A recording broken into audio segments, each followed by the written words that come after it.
In the days when the judges judged, there was a famine in the land. A certain man of Bethlehem, Judah, went to live in the country of Moab, he and his wife and his 2 sons. The name of the man was Elimelech, and the name of his wife Naomi. The names of his 2 sons were Mahlon and Chilion, Ephrathites of Bethlehem, Judah. They came into the country of Moab and lived there. Elimelech, Naomi's husband, died, and she was left with her 2 sons. They took for themselves wives of the women of Moab. The name of the one was Orpah, and the name of the other was Ruth. They lived there about 10 years. Mahlon and Chilion both died, and the woman was bereaved of her 2 children and of her husband. Then she arose with her daughters-in-law, that she might return from the country of Moab, for she had heard in the country of Moab how Yahweh had visited his people in giving them bread. She went out of the place where she was, and her 2 daughters-in-law with her. They went on the way to return to the land of Judah. Naomi said to her 2 daughters-in-law, "Go, return each of you to her mother's house. May Yahweh deal kindly with you, as you have dealt with the dead, and with me. May Yahweh grant you that you may find rest, each of you in the house of her husband." Then she kissed them, and they lifted up their voices and wept. They said to her, "No, but we will return with you to your people." Naomi said, "Go back, my daughters. Why do you want to go with me? Do I still have sons in my womb, that they may be your husbands? Go back, my daughters, go your way. For I am too old to have a husband. If I should say, I have hope, if I should even have a husband tonight and should also bear sons, would you then wait until they were grown?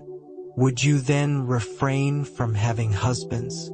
No, my daughters, for it grieves me seriously for your sakes, for Yahweh's hand has gone out against me." They lifted up their voices and wept again. Then Orpah kissed her mother-in-law, but Ruth joined with her. She said, "Behold, your sister-in-law has gone back to her people and to her God. Follow your sister-in-law." Ruth said, "Don't urge me to leave you and to return from following you, for where you go I will go, and where you stay I will stay. Your people will be my people, and your God my God. Where you die I will die, and there I will be buried. May Yahweh do so to me, and more also, if anything but death parts you and me." When she saw that she was determined to go with her, she stopped urging her. So they both went until they came to Bethlehem. When they had come to Bethlehem, all the city was excited about them, and they asked, "Is this Naomi?" She said to them, "Don't call me Naomi, call me Mara, for the Almighty has dealt very bitterly with me. I went out full, and Yahweh has brought me home again empty. Why do you call me Naomi? Since Yahweh has testified against me, and the Almighty has afflicted me." So Naomi returned, and Ruth the Moabitess, her daughter-in-law, with her, who returned out of the country of Moab. They came to Bethlehem in the beginning of barley harvest. Naomi had a relative of her husband's, a mighty man of wealth of the family of Elimelech, and his name was Boaz. Ruth the Moabitess said to Naomi, "Let me now go to the field, and glean among the ears of grain after him in whose sight I find favor." She said to her, "Go, my daughter." She went and came and gleaned in the field after the reapers. And she happened to come to the portion of the field belonging to Boaz, who was of the family of Elimelech. Behold, Boaz came from Bethlehem, and said to the reapers, "May Yahweh be with you." They answered him, "May Yahweh bless you." Then Boaz said to his servant who was set over the reapers, "Whose young lady is this?" The servant who was set over the reapers answered, "It is the Moabite lady who came back with Naomi out of the country of Moab." She said, "Please let me glean and gather after the reapers among the sheaves." So she came, and has continued even from the morning until now, except that she rested a little in the house. Then Boaz said to Ruth, "Listen, my daughter, don't go to glean in another field, and don't go from here, but stay here close to my maidens. Let your eyes be on the field that they reap, and go after them. Haven't I commanded the young men not to touch you? When you are thirsty, go to the vessels, and drink from that which the young men have drawn." Then she fell on her face, and bowed herself to the ground, and said to him, "Why have I found favor in your sight, that you should take knowledge of me, since I am a foreigner?" Boaz answered her, "I have been told all about what you have done for your mother-in-law since the death of your husband, and how you have left your father and your mother, and the land of your birth, and have come to a people that you didn't know before. May Yahweh repay your work, and a full reward be given to you from Yahweh, the God of Israel, under whose wings you have come to take refuge." Then she said, "Let me find favor in your sight, my Lord, because you have comforted me, and because you have spoken kindly to your servant, though I am not as one of your servants." At mealtime Boaz said to her, "Come here, and eat some bread, and dip your morsel in the vinegar." She sat beside the reapers, and they passed her parched grain, and she ate, and was satisfied, and left some of it. When she had risen up to glean, Boaz commanded his young men, saying, "Let her glean even among the sheaves, and don't reproach her. Also pull out some for her from the bundles, and leave it. Let her glean, and don't rebuke her." So she gleaned in the field until evening, and she beat out that which she had gleaned, and it was about an ephah of barley. She took it up and went into the city. Then her mother-in-law saw what she had gleaned, and she brought out and gave to her that which she had left after she had enough. Her mother-in-law said to her, "Where have you gleaned today? Where have you worked? Blessed be he who noticed you." She told her mother-in-law with whom she had worked, "The man's name with whom I work today is Boaz." Naomi said to her daughter-in-law, "May he be blessed by Yahweh, who has not abandoned his kindness to the living and to the dead." Naomi said to her, "The man is a close relative to us, one of our near kinsmen." Ruth the Moabitess said, "Yes," he said to me, "you shall stay close to my young men, until they have finished all my harvest." Naomi said to Ruth her daughter-in-law, "It is good, my daughter, that you go out with his maidens, and that they not meet you in any other field." So she stayed close to the maidens of Boaz, to glean to the end of barley harvest and of wheat harvest, and she lived with her mother-in-law. Naomi her mother-in-law said to her, "My daughter, shall I not seek rest for you, that it may be well with you? Now isn't Boaz our kinsman, with whose maidens you were?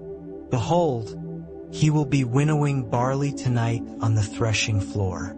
Therefore wash yourself, anoint yourself, get dressed, and go down to the threshing floor, but don't make yourself known to the man until he has finished eating and drinking.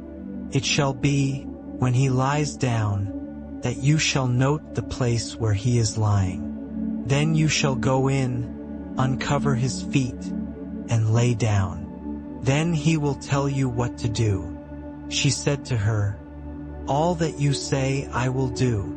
She went down to the threshing floor, and did everything that her mother-in-law told her. When Boaz had eaten and drunk, and his heart was merry, he went to lie down at the end of the heap of grain. She came softly, uncovered his feet, and laid down. At midnight, the man was startled and turned himself. And behold, a woman lay at his feet. He said, "Who are you?" She answered, "I am Ruth your servant. Therefore spread the corner of your garment over your servant, for you are a near kinsman." He said, "You are blessed by Yahweh, my daughter. You have shown more kindness in the latter end than at the beginning, because you didn't follow young men, whether poor or rich. Now, my daughter, don't be afraid. I will do to you all that you say, for all the city of my people knows that you are a worthy woman. Now it is true that I am a near kinsman. However, there is a kinsman nearer than I. Stay this night, and in the morning, if he will perform for you the part of a kinsman, good. Let him do the kinsman's duty. But if he will not do the duty of a kinsman for you, then I will do the duty of a kinsman for you, as Yahweh lives. Lie down until the morning." She lay at his feet until the morning. Then she rose up before one could discern another. For he said, "Let it not be known that the woman came to the threshing floor." He said, "Bring the mantle that is on you and hold it." She held it, and he measured 6 measures of barley and laid it on her. Then he went into the city. When she came to her mother-in-law, she said, "How did it go, my daughter?" She told her all that the man had done for her. She said, "He gave me these 6 measures of barley." For he said, "Don't go empty to your mother-in-law." Then she said, "Wait, my daughter, until you know what will happen. For the man will not rest until he has settled this today." Now Boaz went up to the gate and sat down there. Behold, the near kinsman of whom Boaz spoke came by. He said to him, "Come over here, friend, and sit down." He came over and sat down. He took 10 men of the elders of the city and said, "Sit down here." And they sat down. He said to the near kinsman, "Naomi, who has come back out of the country of Moab, is selling the parcel of land, which was our brother Elimelech's. I thought I should tell you, saying, buy it before those who sit here, and before the elders of my people. If you will redeem it, redeem it. But if you will not redeem it, then tell me that I may know. For there is no one to redeem it besides you, and I am after you." He said, "I will redeem it." Then Boaz said, "On the day you buy the field from the hand of Naomi, you must buy it also from Ruth the Moabitess, the wife of the dead, to raise up the name of the dead on his inheritance." The near kinsman said, "I can't redeem it for myself, lest I endanger my own inheritance. Take my right of redemption for yourself, for I can't redeem it." Now this was the custom in former time in Israel concerning redeeming and concerning exchanging, to confirm all things.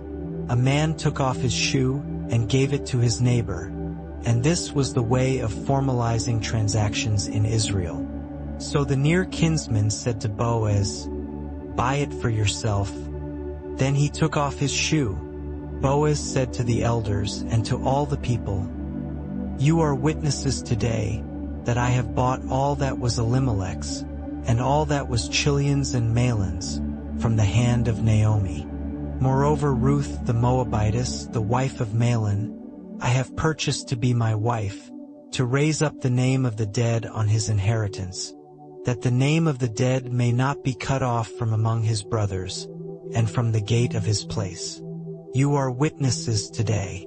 All the people who were in the gate, and the elders said, "We are witnesses. May Yahweh make the woman who has come into your house like Rachel and like Leah, which both built the house of Israel, and treat you worthily in Ephrathah, and be famous in Bethlehem. Let your house be like the house of Perez, whom Tamar bore to Judah, of the offspring which Yahweh will give you by this young woman." So Boaz took Ruth, and she became his wife. And he went into her, and Yahweh enabled her to conceive, and she bore a son. The women said to Naomi, "Blessed be Yahweh, who has not left you today without a near kinsman. Let his name be famous in Israel. He shall be to you a restorer of life, and sustain you in your old age, for your daughter-in-law, who loves you, who is better to you than 7 sons, has given birth to him." Naomi took the child, and laid him in her bosom, and became nurse to it. The women, her neighbors, gave him a name, saying, "A son is born to Naomi." They named him Obed. He is the father of Jesse, the father of David. Now this is the history of the generations of Perez. Perez became the father of Hezron, and Hezron became the father of Ram, and Ram became the father of Amminadab, and Amminadab became the father of Nahshon, and Nahshon became the father of Salmon, and Salmon became the father of Boaz, and Boaz became the father of Obed, and Obed became the father of Jesse, and Jesse became the father of David.